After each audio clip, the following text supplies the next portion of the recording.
C'est pour cette raison que Dieu doit nous faire passer par des difficultés et par des épreuves dans l'objectif de nous façonner et nous sculpter.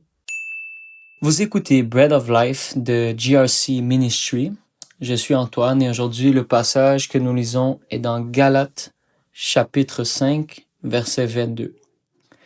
Mais le fruit de l'esprit, c'est l'amour, la joie, la paix, la patience, la bonté, la bienveillance, la fidélité, la douceur, la tempérance. Contre de telles pratiques, il n'y a pas de loi.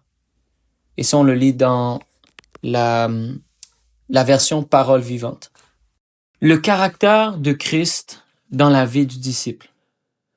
Un des éléments qui caractérise la vie d'un disciple de Christ est qu'il ressemble davantage à son maître. La question à se poser est qu'est-ce que le caractère de Christ? Comment se manifeste-t-il dans nos vies? Le caractère de Christ, c'est la pleine manifestation du fruit de l'esprit. Pour que le fruit de l'esprit se développe en nous, les 9 caractéristiques doivent grandir. L'amour, qui est l'essence même de la nature de Dieu et se démontre par des actions concrètes du quotidien. C'est de vouloir le meilleur pour les autres. La joie, qui est un sentiment de bien-être qui n'est pas basé sur les circonstances, mais plutôt produite par le Saint-Esprit en nous, car il est écrit « La joie du Seigneur est notre force ». La paix, qui est la tranquillité et le calme intérieur, encore une fois produit par le Saint-Esprit.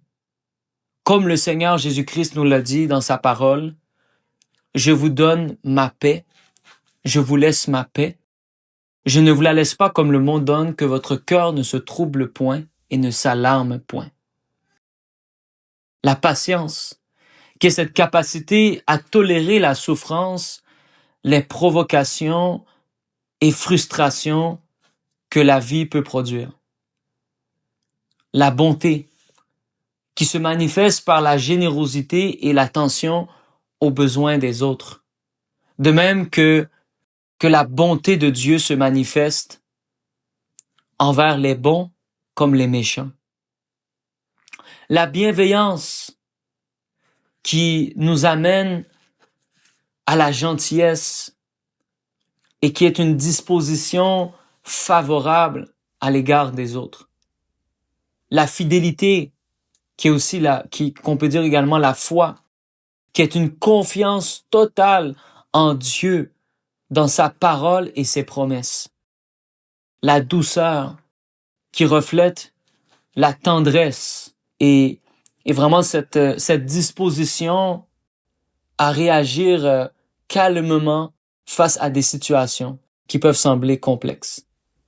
Et finalement, la tempérance, qui est cette qualité à être modéré, à savoir se restreindre. Pour refléter le caractère de Christ, il y a 2 moyens que j'aimerais vous partager aujourd'hui. Le premier moyen pour refléter le caractère de Christ est à travers le renoncement à soi-même. C'est la clé afin que Christ puisse véritablement vivre en nous et manifester sa gloire à travers nos vies. Un autre moyen par lequel nous pouvons développer le caractère de Christ est à travers les épreuves et les oppositions. En effet, le fait d'endurer des choses difficiles va forger notre caractère et nous amener à la persévérance.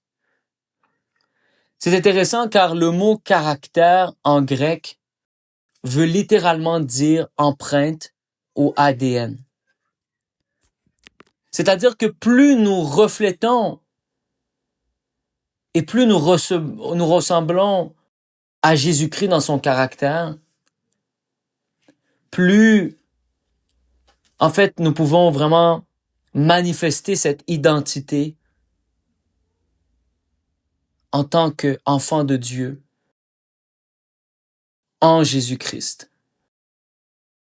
C'est pour cette raison que Dieu doit nous faire passer par des difficultés et par des épreuves dans l'objectif de nous façonner et nous sculpter.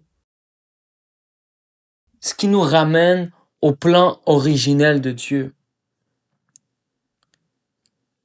où Dieu nous a créés à son image et à sa ressemblance. Prions ensemble afin de pouvoir refléter le caractère de Christ et afin que les gens voient Christ à travers nos vies. Père, dans le nom puissant de Jésus, nous venons devant toi.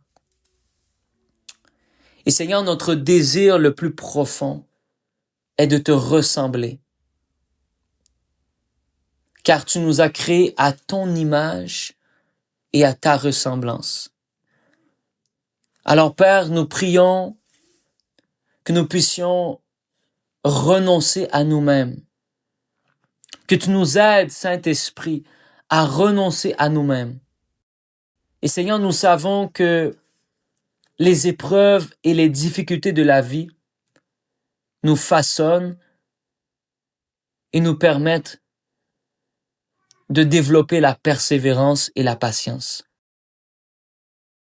Alors aide-nous, Seigneur, à avoir une bonne attitude dans ces moments difficiles, afin que ça puisse produire en nous